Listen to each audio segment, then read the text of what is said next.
मैं हूं योगेंद्र कुमार। एक बार फिर से आपका स्वागत है मेरे चैनल पर। हम लोग बात कर रहे थे फैब्रिकेशन यूनिट के अकाउंट्स के बारे में। तो मैं आपको अभी तक जो समझाया, मैंने आपको समझाया कि फैब्रिकेशन यूनिट्स में हम किस तरह से सेल की एंट्री करते हैं और खर्चों की एंट्री करते हैं, और हमारा जो टीडीएस काटा जाता है, या हम किसी से काम करवा के उसका टीडीएस काटते हैं, उस तरह की एंट्रीज किस तरह से की जाती हैं। अभी हम बात करते हैं कि हमारी पेमेंट्स किस तरह से आती हैं। मैं आपको ले चलता हूं दोबारा से अपनी साइट्स पे। तो अब जैसे कि मैंने आपको बताया कि कोई भी पेमेंट आती है तो हम रिसीट्स के थ्रू एंट्री करते हैं उसकी, और किस डेट को पेमेंट आया वो हम देख लेते हैं। हमारे को 16 अप्रैल को ये पेमेंट आया है, जो हमने पार्टी का काम किया था। हमारा यहाँ पे स्टेट बैंक जो मैंने पहले से ही खोल के रखा हुआ है, ताकि आपको समझाने में मेरे को ज़्यादा समय ना लगे। हमारी ये कंपनी थी एबीसीएन कंपनी, जिसके लिए हमने काम किया था, और उन्होंने हमें पहले इनवॉइस की पेमेंट करी 12,30,465 रुपये, जो कि हमारे टोटल बिल में से टीडीएस काटने के बाद थी। हम उसे उसी तरह से अगेंस्ट रेफरेंस नंबर, ये आपके सामने बैलेंस आ रहा है कि ये बैलेंस वाकई 12,30,465 था। पार्टी ने हमें पूरे पैसे दे दिए, इसमें किसी तरह की कोई कटिंग नहीं हुई। यदि कोई कटिंग होती तो हमें पता चल जाता है कि पार्टी ने 12,30,000 की जगह 10,000 काट लिए या 5,000 काटे। फिर हम उसकी अलग से एंट्रियां करते हैं कि ये पैसा क्यों काटा गया, किसी तरह के शॉर्टेज की वजह से या कोई और डिडक्शन हुई। क्योंकि टीडीएस की एंट्री तो हम पहले से ही पास ऑन कर चुके थे, इसलिए हमें पता चल गया था। खैर, नेक्स्ट हमारे को बिल दूसरे पेमेंट आई। वो हमें पेमेंट आई है 18 अप्रैल में। पार्टी ने हमें दूसरे बिल की पेमेंट भी जल्दी से कर दी, उसे भी हमने स्टेट बैंक में ही ट्रांसफर किया। एबीसीएन कंपनी 3,56,000 रुपये हमारा दूसरे बिल का बैलेंस उनके पास था, जो उन्होंने टीडीएस काट के किया। ये आपको यहाँ नजर आ रहा है। तो ये इस तरीके से हम उसकी एंट्री कर देते हैं। तो इस तरह से हमारा डेटर्स का अकाउंट क्लियर हो जाता है। यदि आप यहाँ बैलेंस शीट में जाके देखेंगे तो आपको यहाँ पे डेटर्स में अब जीरो बैलेंस नजर आ रहा है, कुछ भी दिखाई नहीं दे रहा। लेकिन यदि हम इसको देखना चाहें कि हमने पूरे महीने में कितनी एंट्री की, कैसे की, तो हम यहाँ पे कॉन्फ़िगरेशन में जाके इसको देख सकते हैं। यहाँ पे है ओपनिंग बैलेंस, आप यस कर दीजिए। ट्रांजैक्शन आप यस कर दीजिए, इसको आप नेट ट्रांजैक्शन को नो रहने दीजिए। क्लोजिंग बैलेंस आपको देखना है, परसेंटेज की जरूरत नहीं, बाकी ये सब जैसा है वैसे ही रहने दीजिए। तो आपको ये यहाँ पे दिख जाता है कि हमने 16 लाख रुपए का काम किया था, और ये 16 लाख रुपए हमको इस तरीके से आ गए हैं। अब जो हमें पेमेंट आई है, हमें जाहिर सी बात है कि हमें पैसा आ गया, तो हमने जिनका पैसा देना है हम उनको पैसा देंगे भी। तो हमने 12 अप्रैल को अपनी पेमेंट की। जो हमारे देनदार हैं, क्रेडिटर्स हैं, तो ये F5 में जाके हम पेमेंट की एंट्री करते हैं। स्टेट बैंक को हम सिलेक्ट कर लेते हैं क्रेडिट साइड पे, और हमने रमेश चंद का चेक देना था, जो कि टीडीएस काट के 43,366 रुपये। ये आपके सामने उनका बिल सिलेक्ट हो गया, और ये हम यहाँ पे पेड की एंट्री कर देते हैं। हम यहाँ पे चेक नंबर भी लिख सकते हैं, जब हमारे पास चेक नंबर अवेलेबल होगा। एनईएफटी के थ्रू हुआ तो एनईएफटी, आरटीजीएस आप जैसे भी उसकी नरेशन लिखना चाहें आप लिख सकते हैं। इसी तरह से हमने दूसरी पार्टी को जो पेमेंट देनी थी वो भी हमने दे दी 13 अप्रैल को। State Bank of India, Satbir ji से हमने सामान लिया था। उनसे हमने कोई टीडीएस नहीं काटा था, क्योंकि हमने उनसे मटेरियल परचेज किया था, और मटेरियल परचेज करने पे किसी तरह का कोई टीडीएस नहीं होता है। टीडीएस का वैसे लॉ अलग है, आपको पढ़ना पड़ेगा। मैं थोड़ा सा आपको समझा देता हूँ। टीडीएस हमेशा सर्विसेज के ऊपर काटा जाता है। सर्विसेज का मतलब होता है कि आपने जब किसी से कोई काम कराया, अगर आप अपने घर में व्हाइट वॉश भी करवाते हैं, तो आप जिस लेबर से व्हाइट वॉश करवाते हैं उसके सामान पे टीडीएस नहीं कटता, लेकिन जो वो लेबर चार्जेस लेता है उस पर टीडीएस काटा जाता है। अब आप कहेंगे, लोग हमने तो आज तक व्हाइट वॉश पे कभी किसी को टीडीएस काट के पेमेंट नहीं दी। लेकिन ये आपके केस में नहीं है, ये उन केसेस में है जहाँ पे कंपनी ने या किसी प्रोप्राइटरशिप फर्म ने टीडीएस नंबर ले रखा हो, और वो उस खर्चे को अपनी किताबों में, बैलेंस शीट्स में क्लेम कर रहा हो। तब टीडीएस काटना उसकी लायबिलिटी और जरूरी हो जाता है उसके लिए कि वो टीडीएस काट के पेमेंट दे, ताकि सरकार को पता चले कि उसने फला बंदे से व्हाइट वॉश कराई, और जिस आदमी ने व्हाइट वॉश करी उसका टीडीएस गवर्नमेंट के पास जमा हो जाता है। तो उसको अगर वापस लेना है तो वो गवर्नमेंट को बताएगा, हाँ जी मैंने इस साल में इतनी व्हाइट वॉश करी, वहां से मुझे इतनी इनकम हुई और मेरा यहाँ यहाँ पे टीडीएस काटा गया जो मुझे रिफंड किया जाए। तो टीडीएस का मेन पर्पस सरकार का यही होता है कि सभी छोटे से छोटे लोग जो इंडिविजुअल बेसिस पे काम कर रहे हैं, जिन्हें सरकार ढूंढ नहीं पाती, देख नहीं पाती, तो वो कंपनीज की ड्यूटी लगा देती है कि आप यदि काम कराओगे तो आप इनका टैक्स काट के हमें जमा कराओ, अगर इन्हें लेना होगा तो हमसे आके लेंगे और हमें बताएंगे कि इन्होंने पूरे साल में कितना काम किया। खैर, आपको टीडीएस का एक्ट पढ़ेंगे तभी सब अच्छे से क्लियर होगा। मैंने थोड़ा सा आपको समझा दिया कि टीडीएस होती क्या चीज है। अब हम आगे चलते हैं। हमने जिनका टीडीएस काटा, जाहिर सी बात है कि हमें टीडीएस जमा भी कराना है। आपको यहाँ मैं थोड़ा सा बता दूं कि पूरे महीने का टीडीएस हम हर महीने की नेक्स्ट 7th तारीख तक हमें जमा कराना बहुत ज़रूरी होता है, अदरवाइज हमारे को पेनल्टी लगती है। वो बहुत हैवी पेनल्टी होती है, आप एक्ट देखेंगे तब आपको पता चलेगा टीडीएस काटने पर और ना जमा कराने पर कितनी हैवी पेनल्टी होती है। तो हम यहाँ पे अब टीडीएस जमा करा देते हैं इनका। हमने टीडीएस, अब आप पेबल में जाएंगे, पेबल में टीडीएस काटा हमने 371 रुपये का, तो ये 371 रुपये का हमने चालान फाइल करके टीडीएस जमा करा दिया। मैं यहाँ अभी पेड लिख रहा हूँ, आप नरेशन में जो भी इसकी पूरी डिस्क्रिप्शन है वो लिख सकते हैं कि हमने किसका टीडीएस काटा, कॉन्ट्रैक्ट बेसिस था, रेंट का था, कमीशन का था, सैलरी का था, अलग अलग तरह के टीडीएस होते हैं, हम अलग अलग नेचर पे सभी का टीडीएस काटते हैं, उसके सेक्शंस भी सब अलग अलग होते हैं और उसी सेक्शन में जाके टीडीएस जमा कराया जाता है और फिर रिटर्न्स फाइल की जाती है। अभी हम नेक्स्ट आ जाते हैं, हमारे को जीएसटी भी जमा कराना है। मैं आपको स्टेप बाय स्टेप समझा रहा हूँ कि अकाउंट्स होता किस तरीके से। आप यहाँ पे डिटेल में जाके देखेंगे तो डेटर्स हमारे जीरो हो गए, बैंक में बैलेंस है। टीडीएस रिसीवेबल ये तब एंट्री होगी जब हमको ये टीडीएस डिपार्टमेंट से मिल जाएगा।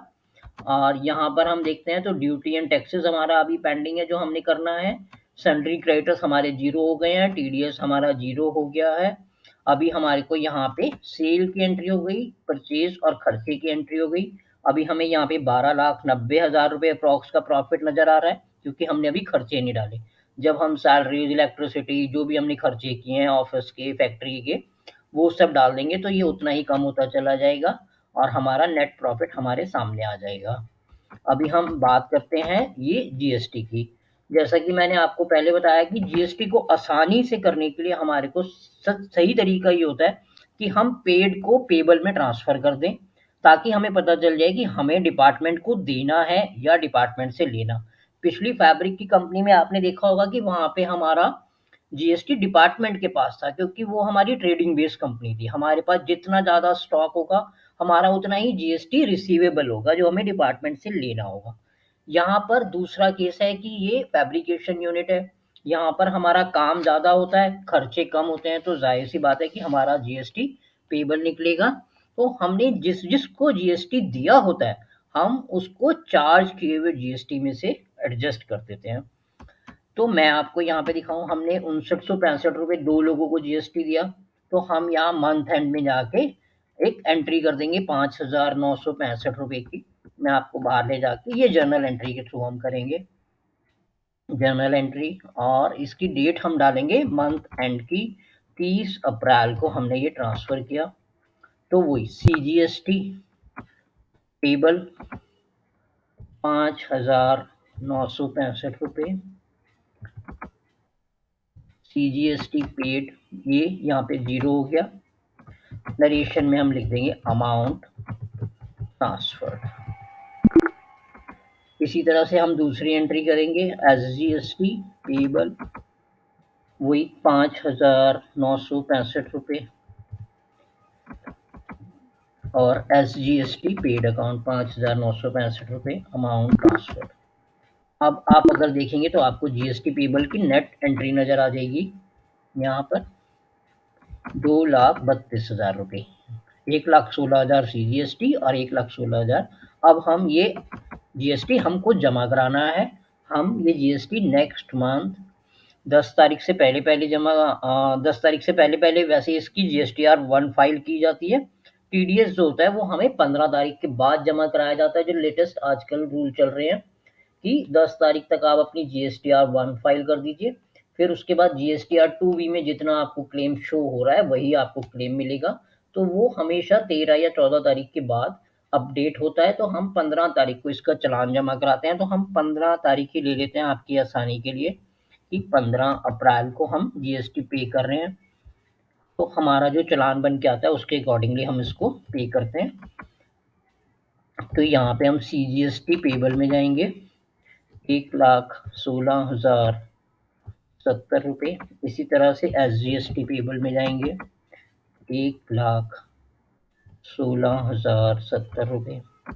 तो ये टोटल 2,32,140 रुपये की हमने पेमेंट की।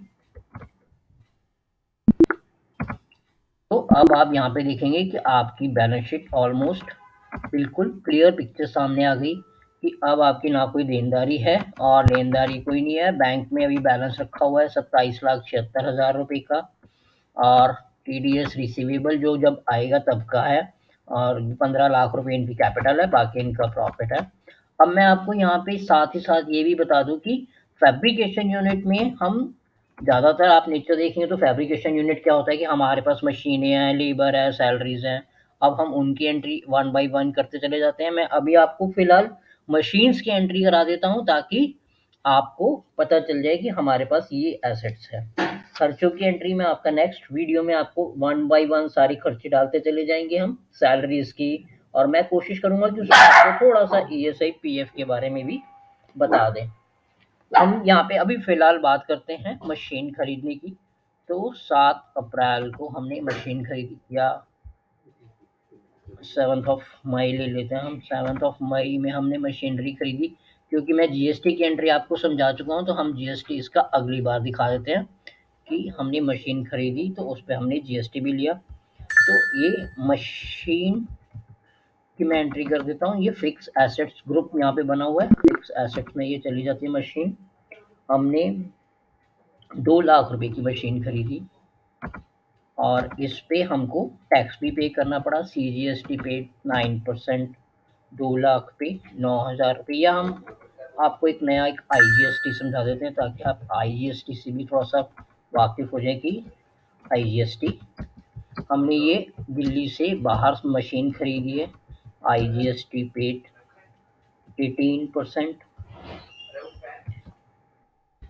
ये भी वही ड्यूटी एंड टैक्सेस में जाएगा। तो 18,000 रुपये इस पे हमने टैक्स पे किया। हमने ये मशीन ली, टेक्नो मशीन का नाम रख देते हैं सप्लायर का।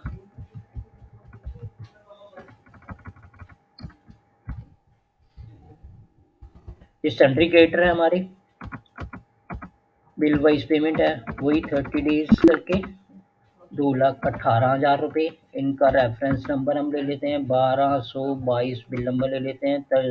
30 डेज की पेमेंट है।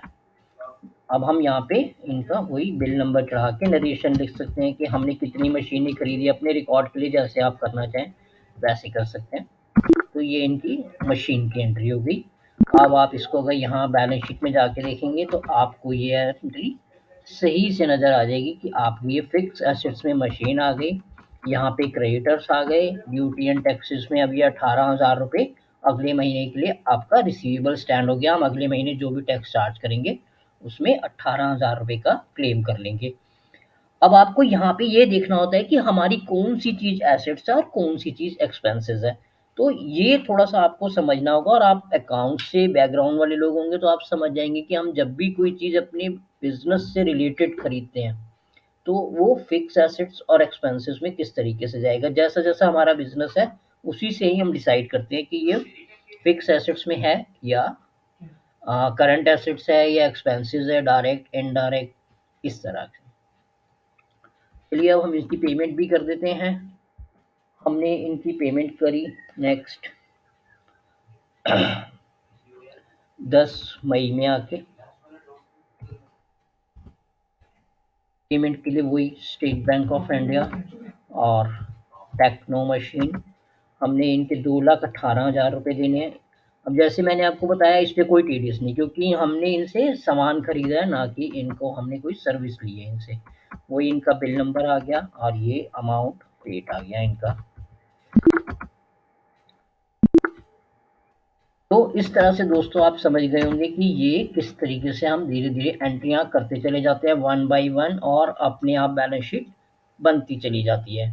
अब आप देख रहे होंगे ये लायबिलिटी साइड में आ गया, क्योंकि यहाँ पे सिर्फ ड्यूटी एंड टैक्सेस हमारा प्लस पॉइंट में चल रहा है, इसलिए ये बैलेंस शीट अब ऑटोमेटिकली चेंज हो जाती है, इधर आ जाती है।